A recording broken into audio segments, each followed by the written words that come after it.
بسم اللہ الرحمن الرحیم۔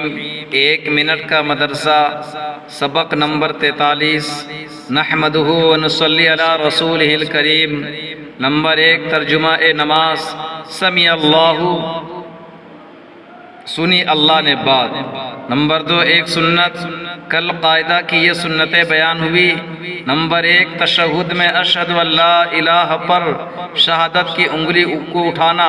نمبر 2، قاعدہ آخر میں درود شریف کا پڑھنا۔ اور آج کا سبق سنت نمبر 3، درود شریف کے بعد کوئی دعا جو قرآن و حدیث میں آئی ہو پڑھنا۔ نمبر 3، ایک کبیرہ گناہ، بڑے بڑے گناہ جن پر سخت عذاب کی وعیدیں آئی ہیں، ان میں سے ایک بڑا گناہ ہے شراب کا بیچنا۔ نمبر 4، گناہ کے نقصانات۔ گناہ کا سب سے بڑا نقصان یہ ہے کہ اللہ تعالیٰ ناراض ہوتے ہیں۔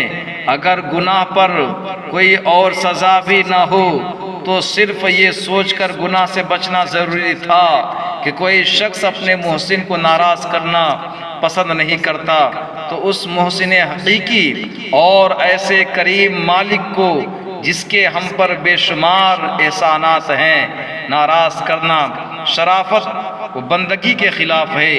پھر اس کے علاوہ گناہوں پر دنیا و آخرت میں سخت عذابوں کی وعید بھی ہے۔ نمبر 5، طاعت و عبادت کے فوائد۔ عبادت و طاعت کا سب سے بڑا فائدہ یہ ہے کہ اللہ تعالیٰ راضی ہوتے ہیں۔ حدیث قدسی میں ہے کہ اللہ تعالیٰ نے فرمایا کہ جب میری اطاعت کی جاتی ہے تو میں راضی ہوتا ہوں، اور جب راضی ہوتا ہوں تو برکت کرتا ہوں، اور میری برکت کی کوئی انتہا نہیں۔ السلام علیکم۔